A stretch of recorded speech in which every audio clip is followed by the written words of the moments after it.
বন্ধুসকল, তো মই এটা কথা ক'ব কাৰণে ভিডিঅ'খন বনাই আছোঁ।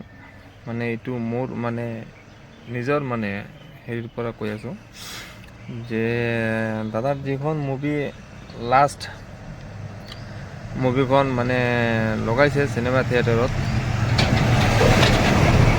তো আমি অসমৰ গোটেই মানুহ ফিল্মখন চাব গৈ আছে।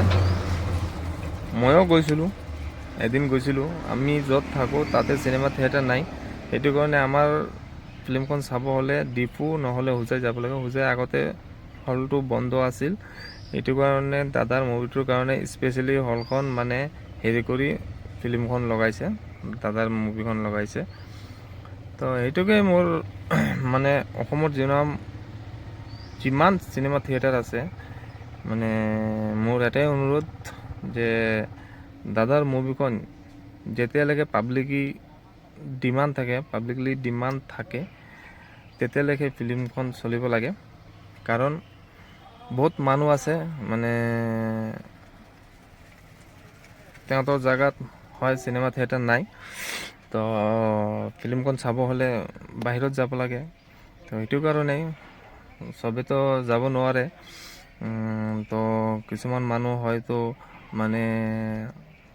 সময়ো নাই বা সময় কৰি যাব লাগে, যেতিয়া যাব তেতিয়া টিকেট ফুল থাকে, এনেকুৱা হৈ যায়। এইটো মোৰ লগত হৈছে। মই গৈছিলোঁ চিনেমা টিকেট কাটি চাবৰ কাৰণে, তো তেতিয়া টিকেট ফুল। আমি 4জন গৈছিলোঁ, কিন্তু টিকেট পোৱা নাই। এইটো কাৰণে আমি আকৌ ঘূৰি আহিলোঁ। এইটো কাৰণে কৈছোঁ যে পূৰা পাব্লিকলি যেদিনলৈকে ডিমাণ্ড থাকে ফিল্মখন চলিব লাগে। আৰু যদি অলপ কমি যায়, এইটোকে নকওঁ যে খালি হেৰি দাদাৰ মুভিখনেই হেৰি কৰিব লাগে বুলি। যদি পাব্লিকলি ডিমাণ্ড যদি অলপ মানুহেতো চাই থাকিব, চাই যেতিয়া অলপ কমকৈ আহি যাব, তেতিয়া আমাৰ এটা বা দুটা শ্ব' চলিলেও হ'ল, মানুহ চাব পাৰিব।